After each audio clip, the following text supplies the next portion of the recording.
Welcome to the FEI Icons podcast. Nobody becomes an icon by staying comfortable. These are the moments that stretch them and shape them. Real stories, real strategies, real leadership. The titles are public. The turning points were private. Until now. I'm Heather Cole, finance leader, executive coach, and proud member of FEI. My goal is simple. Take the stories behind the titles and turn them into lessons you can use. If you've ever looked successful on paper but felt the weight of, am I doing this right? You're in the right place. Stories, strategy, leadership. Let's get into it. From street vendor to CFO. The resilience playbook you'll want to steal.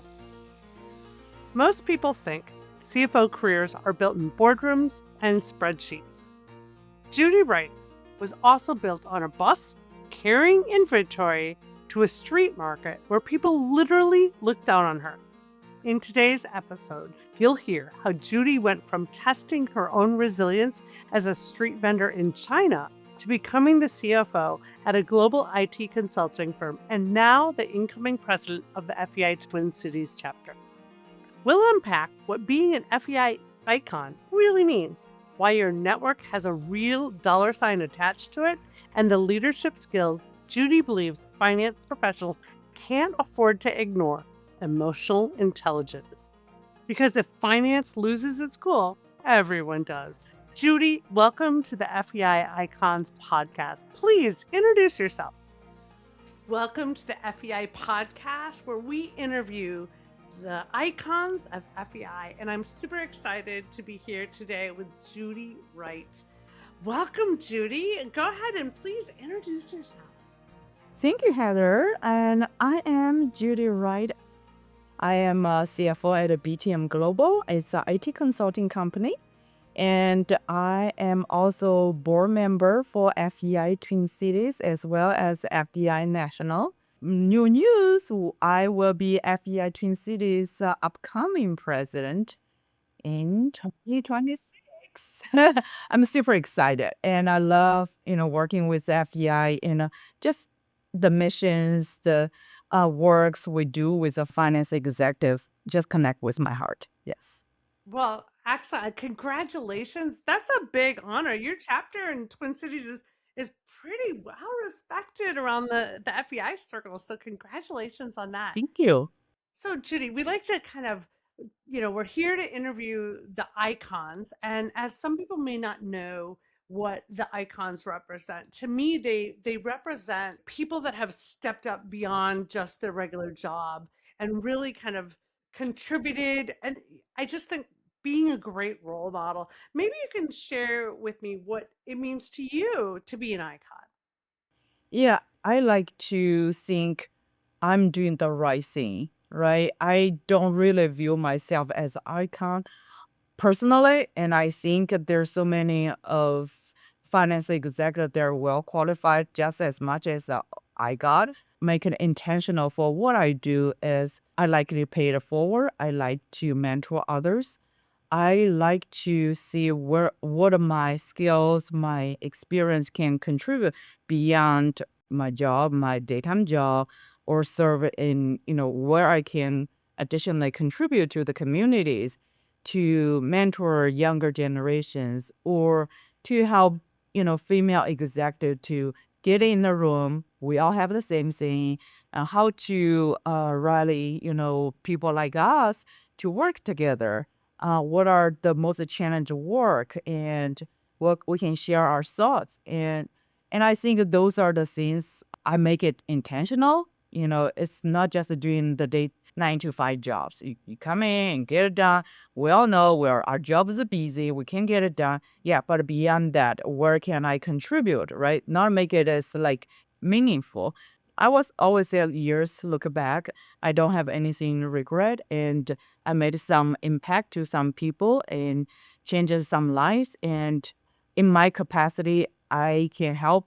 I do whatever I can just to help. Excellent. And, I love that whole pay it forward concept that you clearly live it, not just say it.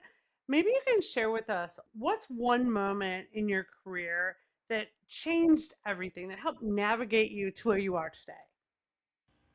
I would say I saw so many role models. I would say I am a fast learner. I'm a lifelong learner. I love to watching successful people, leaders, and just to know how they do their work.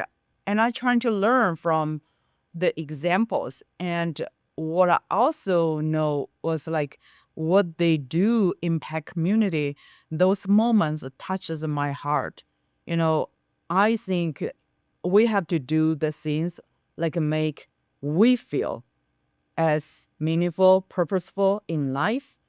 And I learned so much from people who are down to earth and they're amazing leaders. They're so humble and they're purposeful. They're driven. They can be driven, ambitious, but they are down to earth. They're easy to approach. And those just lead such a great example for me to learn. And I really emphasize the network in my life. And I would say I'm rare in my community because I'm extroverted. I'm very extroverted as a finance person.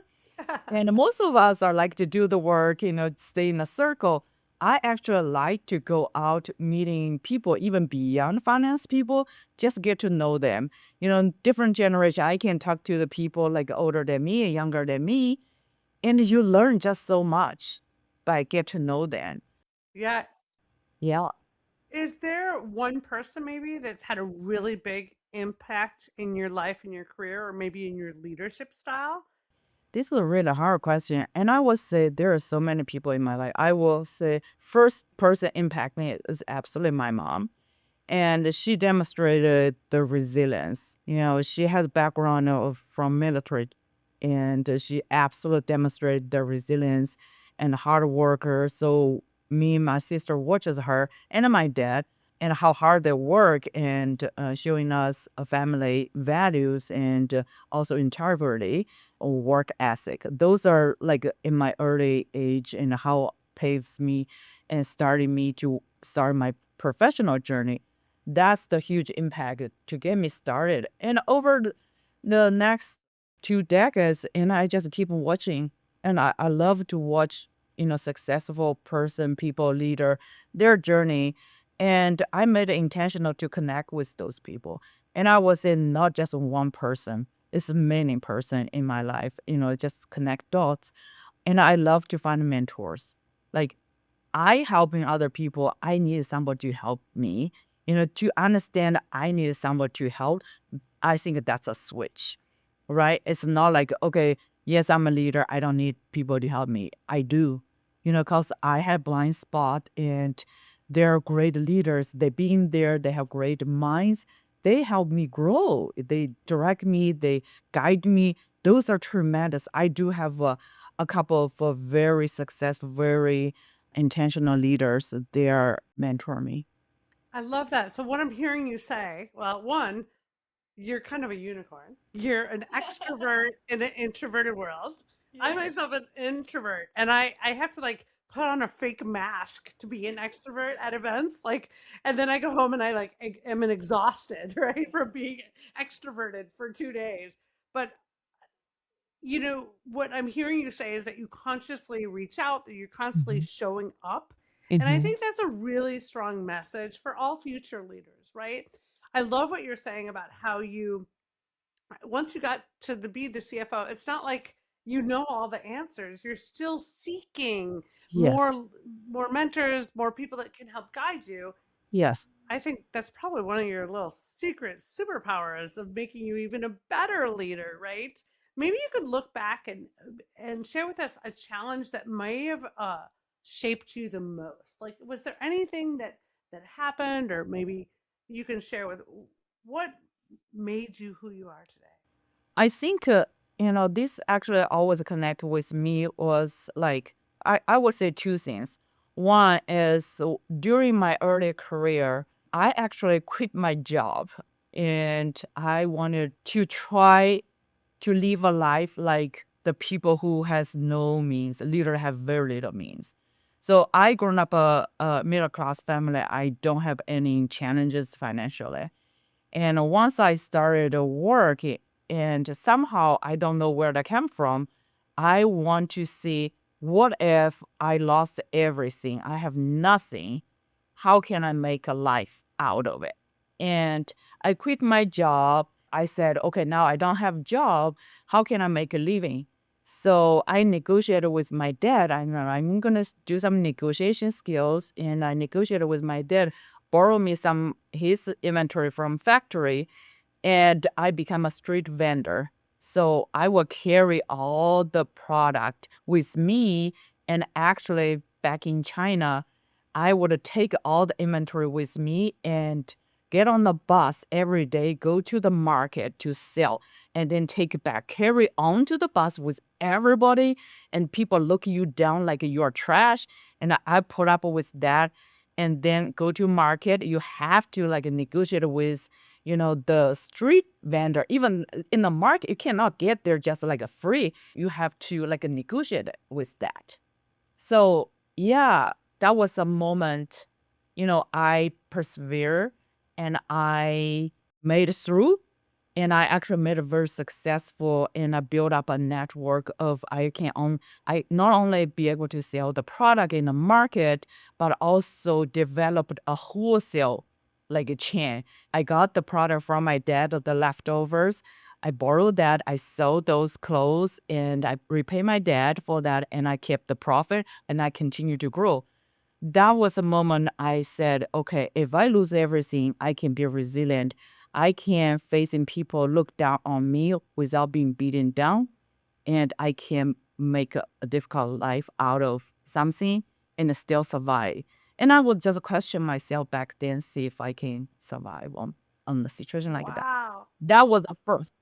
That is an amazing story. I absolutely love it because I think there's probably very few CFOs with that kind of gumption, should I say, to Yeah. be able to say, I'm just going to go quit my job and I'm going to go really be the ultimate entrepreneur, right? Like just take goods and go sell it. And if anyone, I mean, I remember selling lemonade as a kid. That was hard enough. I can't even imagine having to go into the markets. Yeah. I was traveling recently in Kenya and the markets like you're describing where there's, 30 people selling the same oranges. And I Yeah. said to my husband, how would you differentiate yourself? Like, how would you stand out? Just kind of curious, how did you do it? Right, right. I mean, I don't know where that come from. I was just at the moment, that time on my early stage, I thought, want to challenge myself, see if I can make it through. I did. It was pretty rough. Every day you have to do that, carry the product, get on the bus to the market and carry back every day. And you have to source in product. My dad's products not enough. You have to go to other places to source in product.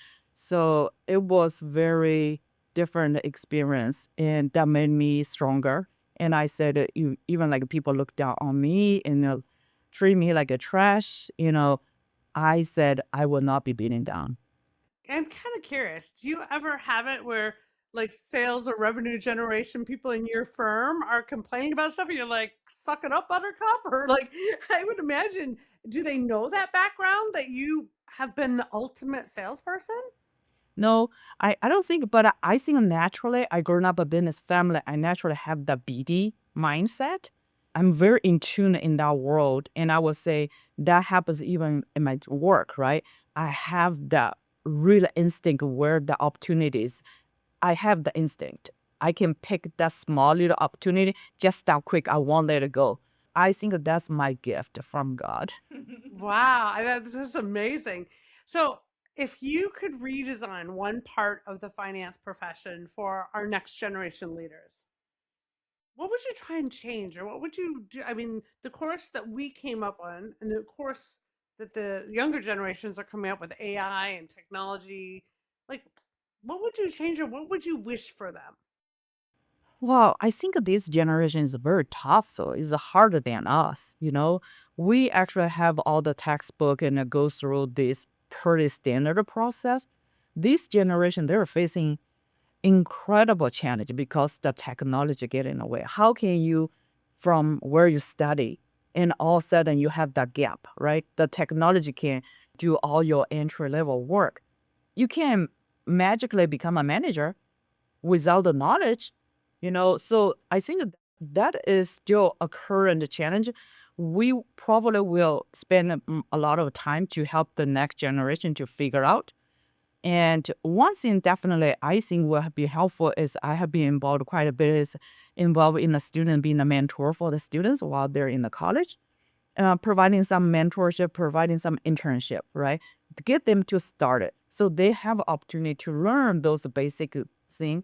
And while they're utilize the AI, and if they can be able to using AI while using those skills, those kids who are successful using both will be the ones come out of it successfully. Those ones who are not probably will stay in the bottom, a little bit struggle, you need to be a little help. But to be honest, there's plenty of businesses in this country. They're not going to using AI yet, right? And I don't think we have to be scared of all of a sudden everything taken over, but there's still plenty, and I would say over 90% of the business in this country is small, mid-sized business. There are plenty of them, they're not using it, they're still using old school, so they can still hire those students and to do those jobs, and just let the kids who are really advanced go to different places, they can find the better opportunity. So what I think I'm hearing you say is that the next generation, they got to make sure they get the foundational skills, right? Oh, Like absolutely. not the black box that does the journal entries and not understand what and how behind that, right? But to actually understand, and I agree, I think that those jobs are going to be a little bit harder for them to find. But I Yeah. love your suggestion of go start in mid-market or small businesses. They're not going to be where the big corporations are, but what a great place to start. And I too, if I saw a resume come across my desk where they showed that they kind of did their time, so to speak, Mm-hmm. that would be someone I'd be really interested in. I love that recommendation. Yeah. What trend do you believe that CFOs and finance leaders aren't talking enough about? Is there something happening in the marketplace that you're like, I mean, obviously everyone's talking about AI, but maybe ramifications of AI, or what's something that we should be talking about, but we're not? I think a lot of CFOs are still heads down on their day work. It's busy, right? And I have been seeing the marketing shifting, the changes, not only the technology, but the overall, as our profession, what you as a senior leader, do you see some risk you doing your job, just do the job is not enough, right? I'm seeing a lot of finance leader, they're too busy to be able to do some continuing education or to do some network until too late. And sometimes your position got eliminated, right? And then you got 10, 15 years experience in one place, all of a sudden that position is gone. You are so scared, you don't know what to do in that situation, right? Obviously, I always said, we as a organization say, come to us, we'll help you. You have a place to go, and we'll help you do transition, we'll help you to do education, we'll help you to do network, right? It's perfect for FEI to play that role. At the same time, I was just seeing so many executives too busy at doing their work. They're not seeing their personal development is a key to the success of their future. Not only help the companies, also for themselves. If anything happens, you're not freaking out. You are prepared. You can easily talk into some peers or some staffing firm, which is a lot of our strategic partners in the staffing firms. Those are opportunities right there. But mentally, I would say mentally, it's way less of a stress. So you are not scared. You have, a few places you can run by. You have people to go for. I would say I've seen a lot of people recently, especially recently, feeling the stress, feeling, why this is happening, and mental side, a challenge, right? Yeah, you know what? It's interesting you say that because in the Tampa chapter that I am with FEI, we're seeing the same thing. Like all of a sudden, new people show up, but they show up when they just lost their job, and they Right. really need to like show up all the time because your network it's such a valuable asset. It's not just for jobs, right? But it's also for quick answers, for strategy Oh, discussions. There's so absolutely. much more. Absolutely. Yeah. And the other thing that I'm hearing you say is that some people are spending what I'm going to call too much time working in the business, not on the On the business, base. right? And I think with the revolution of AI and technology, people that aren't taking the time to learn that, you're right. Those are the people that are going to struggle in the future. Is there one area that you're like, hey, I'm learning this and this is really cool and this is, you know, an area that I hope to learn more about that you could share with us? I think I would say last year, I learned leadership for emotional intelligence side. And it's women's leadership training at Yale. And I took a course myself. I spent my own money to do that. And I just I think that's important for me to understand the people. And I actually got a lot out of it, to understand what I do, what I say, what I impact people are surrounding me. Regardless, I like it or don't like it, I have impact. I have influence on the people around me. Just the mindset that make me the awareness. The intelligence comes from the awareness. What do we do? What do we say? You know, Once you have that kind of mindset, you really pay attention to what you do, right? So when you say things to your staff, you got to think about it. You don't just lash it out. You want to have a productive team. You want to encourage, empower, give them opportunities. So the words, the attitude, the tones, all of those make a difference for how they're going to respond. And also another piece is like how we responding, right? Things come to us. Not only we treat other people, but things throughout to us. How we going to respond? We're not going to be reactive. We're going to take a pause. Can we develop that kind of strength? Like anything through to us, we don't immediately react emotionally. We can take a pause and being that leader, right? And a lot of people look at us, especially being a finance person, we cannot be freaking out. If we freaking out, a lot of people were freaking out. I always say, being a finance person, I learned the most important is like keep it cool. If you are cool, people look at you. Okay, as long as finance side is a cool cucumber, everybody else is like, yeah, we can do everything else. There's no fire in financially, right? So I learned that, just stay cool. Yeah, I think your words of wisdom there about being cognizant of the impact you're having on others. I actually think that's way beyond finance. If the world would get like that, we might end up with a better place to live in, right? Yes, that's absolutely just like the leadership. And I would say the other things I learned to be more of a, more of being a Christian, being a Christian in my faith. And that definitely helped me and through the ups and downs to regulate me, but also it helped me to learn to care, love, and to stay humble, to stay grounded. Those are important to me, and not chasing material things and chasing more of a meaningful things that make me feel more of alive, I would say. Love that. Yeah, the living, I guess you Yeah. could summarize that by saying living. So if you had to list something that you know now that you wish you would have known 10 years ago or so, what's the one thing, like if you could go back to your younger self, what wisdom would you part on her? I would say I wish I could have learned the patience a little bit sooner, and I wouldn't be in a situation always chasing something. And I would wish I had more patience when I was younger, and I would have dealt with situation a little bit differently. But I got here from, all kinds of experience, and I learned that helps me to like a slow down. Sometimes you need to slow down. We all being busy, right? When you slow down, you actually seeing the whole forest. You know, a slow down doesn't mean that you don't do anything. Slow down means you take a pause and to think, to process, and then to look all areas, right? So you don't actually make a quick rush judgment or decision. And this is a process. Being a type A person, we always want to go, go, go, get it done, right? Or reacting.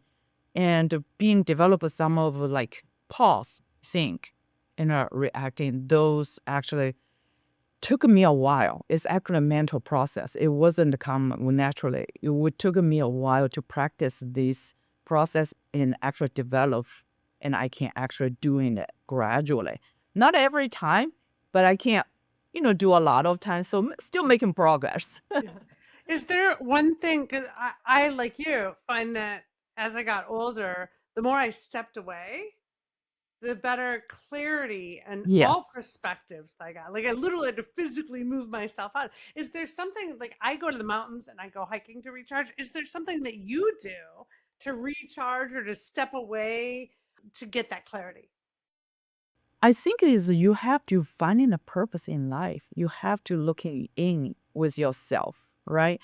What is the thing like make you want to get up every day and do the work? What are you finding what click with you? That's a little bit higher like of the purpose for life, right? You have to seek in that. And you have to love your job. You have to love what you do every day. And that's where your passion originate because you keep adding energy to it. And I would say those all connected with you look into it. What really make you live what make you feel purpose every day? Because those really keep going. Finding the excitement, keeping looking for the opportunities and things like that, but also connect with people, the purposes. So what's getting you out of bed and getting you energized right now? Or into 2026? Yeah, what I want to get me successful or get up is like I want to make sure what I do can impact other people. I don't want to waste any minutes of my life. And if there any opportunities I can help other people, including my own child, right? Anything I can help, I can impact, will make a difference for their life, I will do it. I love that. I think that's maybe why the Minnesota chapter chose you, or the Twin Cities chapter chose you to be their fearless leader going into 2026. Well, we're Yeah. just about out of time, but I always like to have a little fun question at the end. Yeah. If you had to pick your walk-up song, the song when you're walking on stage, you're about to give this great presentation, what song do you choose? Actually, we had this like walkout song like happening in our CFO of the year. Here I was a judge panel in there. I look at that and I like all their songs because I'm not a musical person. But I'm like, is there a song called Fearless? Fearless? Just fearless. Like without any, I mean, I would say anything connect with that would be something I would choose. But I haven't really connect with the musically that much. But I love to hear people like be encouraged. Any of those songs will be my choice. Yeah. Excellent. Excellent. And then one other question for you. If you had to recommend a good book to read, what do you recommend? This is gonna be tough because I would say this without a judgment to anyone. I personally, I read Bible Okay. because I can find all answers. Every aspect of my life, I can find the answers from there. It's a journey. I Yeah. did not get there like before. It was just a recent years developed, and I found it really helpful to me.